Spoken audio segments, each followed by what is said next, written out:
নমস্কার, আপনারা দেখছেন মুর্শিদাবাদ নিউজ সংবাদ। আজকের তাজা কয়েকটি খবর। প্রথমে দেখে নিব শিরোনাম। বুধের উপনির্বাচনে রাজ্যের 6 বিধানসভায় টহল দেবে 108 কোম্পানি বাহিনী, বুথে বুথে 102 কোম্পানি। বিজেপির প্রচারে ঝাড়খণ্ডে মিঠুন, মঞ্চে ওঠার আগেই মানিব্যাগ চুরি, সহকারীর মালিকানা নিয়ে জল্পনা। এতক্ষণ শুনছিলেন সংবাদ শিরোনাম, দেখে নিন বিস্তারিত। তাজা খবর পেতে চ্যানেলটিকে সাবস্ক্রাইব করুন। 6টি বিধানসভা আসনে উপনির্বাচনের জন্য মোট 1,500-এরও বেশি 1,583টি ভোটগ্রহণ কেন্দ্র। সবচেয়ে বেশি ভোটগ্রহণ কেন্দ্র রয়েছে মেদিনীপুরে। রাজ্যের 6 বিধানসভা আসনে বুধবার উপনির্বাচন। নির্বাচন কমিশন জানিয়েছে, ওই 6 কেন্দ্রে মোট 108 কোম্পানি কেন্দ্রীয় বাহিনী মোতায়েন করা হবে। পাশাপাশি ভোটের দিন বিভিন্ন বুথে মোতায়েন করা হবে 102 কোম্পানি বাহিনী। 6 কোম্পানি কেন্দ্রীয় বাহিনী থাকবে স্ট্রংরুম পাহারার দায়িত্বে। কোন বিধানসভা এলাকায় কত কোম্পানি বাহিনী থাকবে তাও জানিয়েছে নির্বাচন কমিশন। সেই হিসাব অনুযায়ী সিতাইয়ে 18, মাদারিহাটে 18, নৈহাটিতে 13, হারোয়ায় 18, মেদিনীপুরে 19 এবং তালড্যাংরায় 22 কোম্পানি কেন্দ্রীয় বাহিনী মোতায়েন থাকবে। কেন্দ্রীয় বাহিনী টহল দেবে রাস্তায়। 102 কোম্পানি বাহিনী থাকবে বুথের নিরাপত্তার দায়িত্বে। ভোট শেষে স্ট্রংরুম গার্ড দেবে 6 কোম্পানি বাহিনী। কমিশন সূত্রে জানা গিয়েছে, 6টি বিধানসভা কেন্দ্রে উপনির্বাচনের জন্য মোট 1,500-এরও বেশি 1,583টি ভোটগ্রহণ কেন্দ্র রয়েছে। সবচেয়ে বেশি ভোটগ্রহণ কেন্দ্র রয়েছে মেদিনীপুর আসনে। কমিশন জানিয়েছে, সিতাইয়ে 300, মাদারিহাটে 226, নৈহাটিতে 210, হারোয়ায় 279, মেদিনীপুরে 304 এবং তালড্যাংরায় 264টি ভোটগ্রহণ কেন্দ্র রাখা হয়েছে।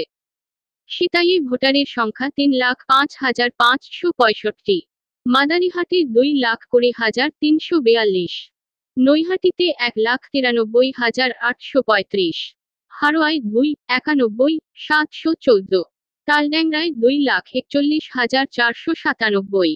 মেদিনীপুর আসনে ভোটারের সংখ্যা 2,91,715। নৈহাটির প্রাক্তন বিধায়ক পার্থ ভৌমিক এখন সাংসদ। গত লোকসভা ভোটে ব্যারাকপুর থেকে প্রতিদ্বন্দ্বিতা করেছিলেন তিনি। তার জয়ের পর নৈহাটির বিধানসভা আসনটি ফাঁকা হয়ে যায়।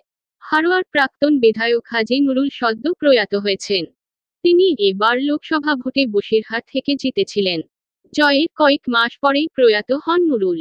সিতাইয়ের প্রাক্তন তৃণমূল বিধায়ক জগদীশ বসুনিয়া বর্তমানে কোচবিহারের সাংসদ। তালড্যাংরার প্রাক্তন বিধায়ক অরূপ চক্রবর্তী এখন বাঁকুড়ার সাংসদ হয়েছেন। মেদিনীপুরে জুন মালিয়া সাংসদ হওয়ায় বিধায়কের পদ ফাঁকা হয়ে যায়। মাদারিহাটে বিজেপির প্রাক্তন বিধায়ক মনোজ ডিগ্গা বর্তমানে আলিপুরদুয়ারের সাংসদ। 2021-এর বিধানসভা নির্বাচনে এই 6টি বিধানসভা আসনের মধ্যে 5টি ছিল তৃণমূলের দখলে।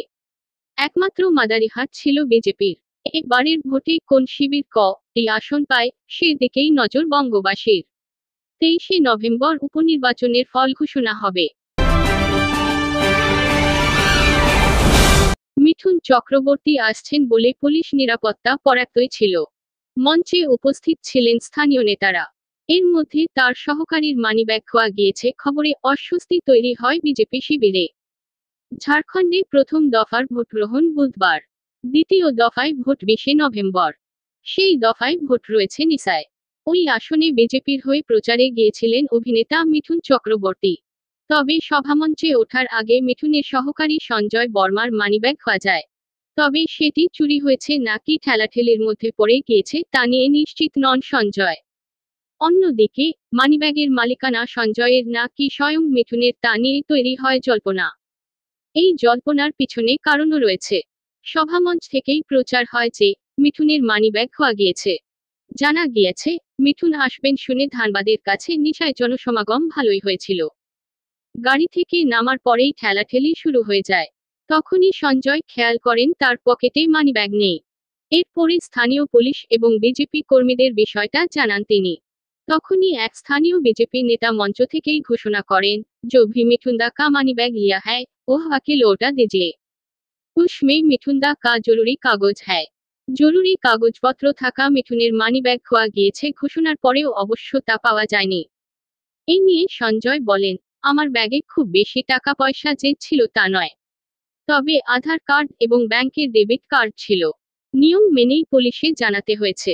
আর মিঠুনের মানিব্যাগ খোয়া গিয়েছে বলে যে জল্পনা তা নিয়ে সঞ্জয়ের দাবি, গোটাটাই ভুল বোঝাবুঝিতে হয়েছে। মিঠুন আসছেন বলে পুলিশ নিরাপত্তা পর্যাপ্তই ছিল। মঞ্চে উপস্থিত ছিলেন স্থানীয় নেতারা। এর মধ্যেই মিঠুন অথবা তার সহকারীর মানিব্যাগ খোয়া গিয়েছে খবরে অস্বস্তি তৈরি হয় বিজেপি শিবিরে। নেতারাও খোঁজ খবর নেন বলে জানা যায়।